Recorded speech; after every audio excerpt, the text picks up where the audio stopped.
0% ഒരു home loan എടുക്കാൻ നോക്കിയാലോ? എങ്കിൽ ആ ഓപ്ഷനാണ് നമ്മളിവിടെ നോക്കാൻ പോകുന്നത്. Hi, myself Nithin Nair and welcome to our YouTube channel finance by Nitin.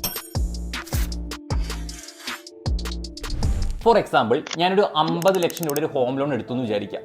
പൊതുവേ ഹോം ലോൺ ആയതുകൊണ്ട് തന്നെ ഇതിന്റെ ഇൻട്രസ്റ്റ് വളരെ കുറവുമായിരിക്കും. അപ്പോൾ നമുക്കൊരു 9% ഇൻട്രസ്റ്റ് എടുക്കാം. ഒരു 25 കൊല്ലത്തേക്ക് ഒരു 9% ഇൻട്രസ്റ്റിന് ഒരു 50 ലക്ഷം രൂപ നിങ്ങൾ ഹോം ലോൺ എടുക്കുകയാണെന്നാണെങ്കിൽ നിങ്ങൾ EMI ആയിട്ട് എല്ലാ മാസവും നിയർലി 42,000 കൊടുക്കേണ്ടി വരും.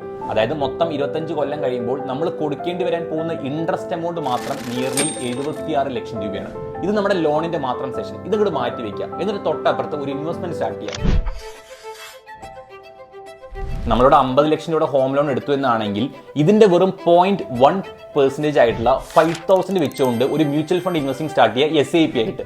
ഫോർ എക്സാമ്പിൾ, ഒരു 5,000 വെച്ചുകൊണ്ട് ഒരു 25 കൊല്ലത്തേക്ക് ഒരു 12-13% റിട്ടേൺസ് കിട്ടുന്ന മ്യൂച്വൽ ഫണ്ട്സിലേക്ക് നിങ്ങൾ ഇൻവെസ്റ്റ് ചെയ്യുകയാണെങ്കിൽ പോലും 25 കൊല്ലം കഴിഞ്ഞാൽ ഇതിന്റെ ടോട്ടൽ വാല്യൂ എന്ന് പറയുന്നത് 1.13 CR ആയിരിക്കും. ഇവിടെ നമ്മൾ ടോട്ടൽ ഇൻവെസ്റ്റ് ചെയ്ത എമൗണ്ട് 15 ലക്ഷം രൂപയും നമുക്ക് ഇവിടുന്ന് കിട്ടിയത് റിട്ടേൺസ് മാത്രം നിയർലി 98 lakhs rupees ആയിരിക്കും. ഇവിടെ long term capital gain tax ആയിട്ടുള്ള 12.5% കൊടുത്തു കഴിഞ്ഞാൽ പോലും നമുക്കിവിടെ ടോട്ടൽ റിട്ടേൺസ് ഇൻ ഹാൻഡ് മാത്രം മോർ ദാൻ 86 lakh ആയിരിക്കും കിട്ടുന്നുണ്ടാവുക. അതായത് ഒരു 50 ലക്ഷം ഒരു ഹോം ലോൺ ഒരു 25 കൊല്ലത്തേക്ക് എടുത്തപ്പോൾ ഞാൻ ഇവിടെ നിയർലി 76 ലക്ഷം രൂപ ഇൻട്രസ്റ്റ് മാത്രം കൊടുക്കേണ്ടി വന്നു. അതിൻ്റെ ഒപ്പം തന്നെ പാരലി ഞാൻ വളരെയധികം സേഫ് ആയിട്ടുള്ള ഒരു ഇൻവെസ്റ്റ്മെന്റ് സ്റ്റാർട്ട് ചെയ്തപ്പോൾ അതേ 25 കൊല്ലം കഴിയുമ്പോൾ എനിക്ക് ഇവിടുന്ന് കിട്ടുന്ന റിട്ടേൺസ് ഈവൺ ആഫ്റ്റർ ടാക്സ് പോലും 86 ലക്ഷം രൂപയാണ്.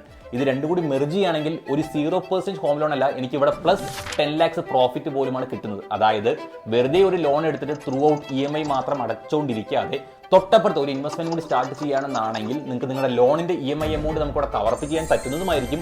അതേപോലെ തന്നെ നമ്മുടെ പേഴ്സണൽ ഫൈനാൻസ് നമുക്ക് ബെറ്റർ ആക്കാൻ പറ്റുന്നതുമാണ്. ഇതുപോലുള്ള ചെറിയൊരു ട്രിക്സ് വഴി നിങ്ങൾക്ക് നിങ്ങളുടെ പേഴ്സണൽ ഫിനാൻസ് ബെറ്റർ ആക്കിയാൽ കൊള്ളാമെന്നുണ്ടെന്നാണെങ്കിൽ നിർബന്ധമായിട്ടും ഇപ്പം തന്നെ ഫിനാൻസ് ബൈ നിതിൻ എന്ന ചാനൽ സബ്സ്ക്രൈബ് ചെയ്യുക, ഈ വീഡിയോ ലൈക്ക് ചെയ്യുക, ഫ്രണ്ട്സായിട്ട് ഷെയർ ചെയ്ത് കൊടുക്കുക. താങ്ക്